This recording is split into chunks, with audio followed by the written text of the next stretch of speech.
Hello friends, this is चेतन।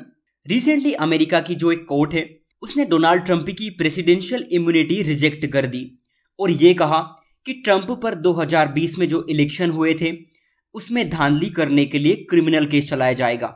आप ये देख सकते हैं, हिंदुस्तान टाइम्स की न्यूज़ है कि big blow to Trump, US court denies ex president's immunity claim in 2020 elections interference case.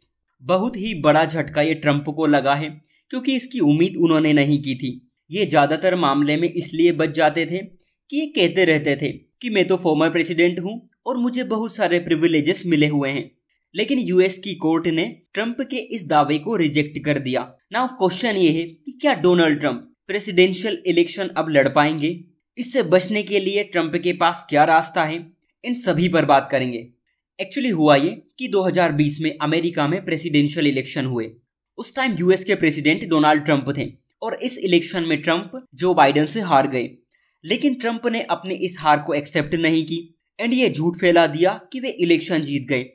इसी बीच डोनाल्ड ट्रंप वहां के चीफ इलेक्शन कमिश्नर को कॉल करके बोलते हैं कि इनकी पार्टी को इलेक्शन में जहां जहां वोट कम मिले हैं उनको वो पलट दे, यानी उन्हें वो चेंज कर दे। लेकिन उसी वक्त कहानी में ट्विस्ट आ गया। इनके चीफ इलेक्शन कमिश्नर ने ऐसा करने से मना कर दिया। इसके जस्ट कुछ ही दिन बाद ट्रंप के सपोर्टर्स ने यूएस कैपिटल पर धावा बोल दिया ताकि जो बाइडेन फ्लोर टेस्ट में फेल हो जाए। उस टाइम बहुत ही ज्यादा वॉयलेंस देखने को मिला था, बहुत ही तोड़फोड़ हुई थी वहां पर। पूरे विश्व में अमेरिका जोकर की तरह लग रहा था एंड पूरी दुनिया ने महसूस किया था कि अमेरिका की डेमोक्रेसी आखिर है कैसी। तभी से ट्रंप के खिलाफ एडमिनिस्ट्रेशन एंड जांच एजेंसियां बहुत सारे केसेस फिल कर रही हैं, जिसमें वॉयलेंस हो, दंगे भड़काना हो या चुनाव के नतीजे पलटना। इन सभी केसेस में ट्रंप फंसते जा रहे हैं। ट्रंप इस वक्त रिपब्लिकन पार्टी की तरफ से प्रेसिडेंशियल कैंडिडेट बनने की रेस में सबसे आगे है और ऐसा माना जा रहा है कि 2024 के यूएस इलेक्शन में फिर से बाइडेन एंड ट्रंप टकरा सकते हैं। लेकिन कोर्ट की तरफ से ये बहुत बड़ा झटका ट्रंप को लगा है। अमेरिका की जुडिशियल हिस्ट्री में ये अपनी तरीके का पहला मामला है।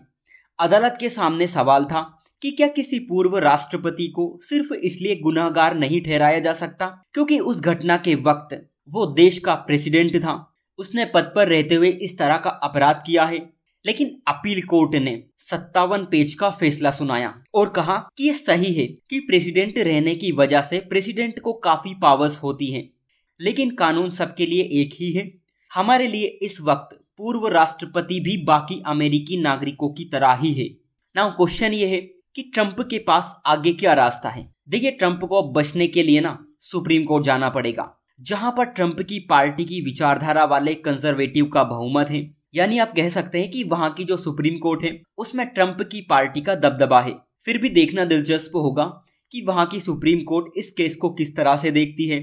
अगर वहां की सुप्रीम कोर्ट में भी ये अपराध सिद्ध हो जाता है कि ट्रंप ने 2020 के इलेक्शन में धांधली की थी, दंगे भड़काए थे या जो भी हो, तो डेफिनेटली 2024 के इलेक्शन में ट्रंप के लिए बहुत ज्यादा मुश्किलें हो जाएंगी। सो आज के लिए इतना ही। Thank you.